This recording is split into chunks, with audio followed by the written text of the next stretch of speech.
चमकोली नामक गांव में अक्सर अजीबोगरीब घटनाएं हुआ करती थीं।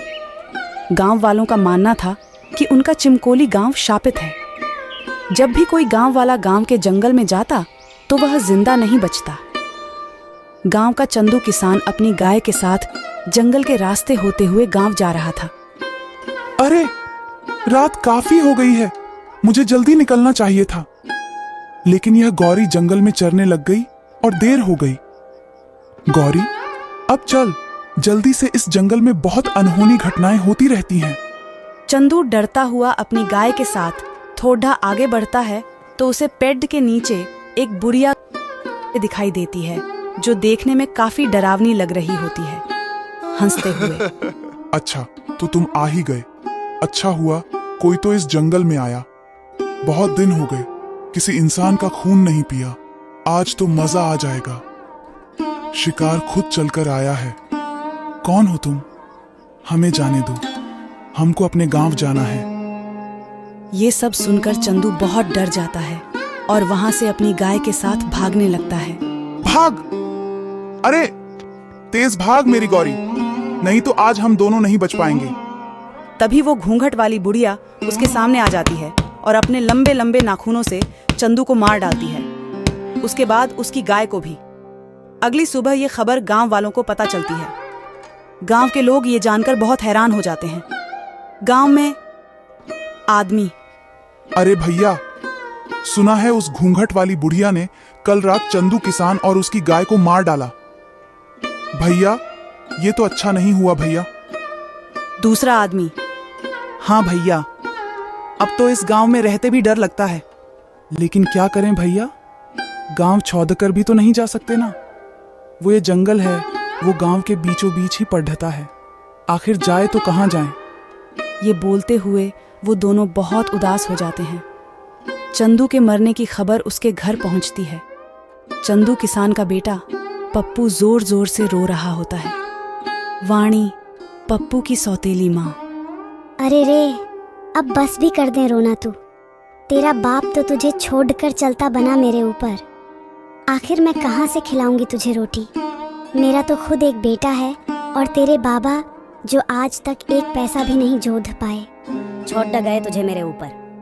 नहीं नहीं, अब मैं तुझे अपने पास नहीं रख सकती। हाँ, निकल जाए यहाँ से। पप्पू का सौतेला भाई। अरे हाँ माँ, निकालो इसे यहाँ से। पिताजी का सबसे लाडला बना फिरता था, अब आएगा मजा। अरे नहीं नहीं माँ, ऐसा मत कीजिए। मैं आखिर कहाँ जाऊंगा माँ? ऐसा मत कीजिए माँ, पिताजी के बाद अब आप ही मेरा सहारा हैं माँ।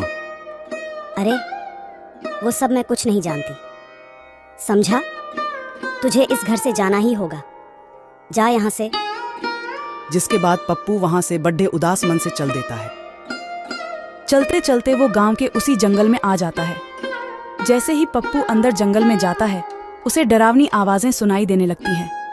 वो बहुत डर जाता है। अरे रे, ये कैसी अजीब सी आवाज है, मुझे तो बहुत डर लग रहा है। हे भगवान, इस गांव से बाहर जाने का एक यही रास्ता है जो जंगल से होकर गुजरता है। हे भगवान, मेरी सहायता कीजिए। अभी तो मुझे बहुत भूख भी लगी है। हाँ। और जिस ओर से डरावनी आवाजें आ रही होती है पप्पू उस ओर चल देता है। तभी वो देखता है कि वहीं पेडियच के नीचे आ गया तू? अब मुझे एक नया शिकार मिल गया। उसकी बात सुनकर पप्पू काफी डर जाता है। हे भगवान, अब मैं क्या करूं?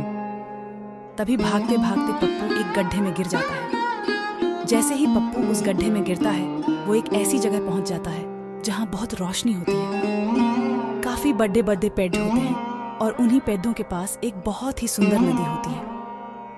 वहां आसपास अलग अलग तरह के पक्षी और जानवर घूम रहे होते हैं।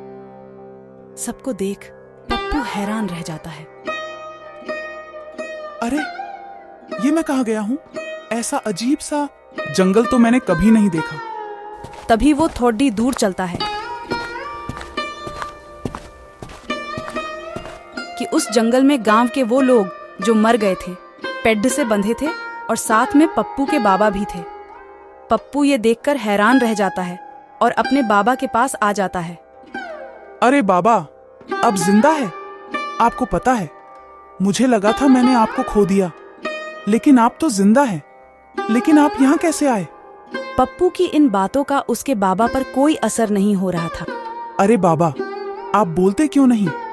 तभी बापू के पास एक अजीब सा दिखने वाला आदमी आता है। अरे बेटा, तुम मुझसे डरो मत। मैं तुम्हें कुछ भी नहीं करूंगा। इस जादुई जंगल में आसानी से कोई नहीं आ सकता। अगर तुम यहाँ आए हो तो जरूर तुम में कोई खास बात अवश्य है।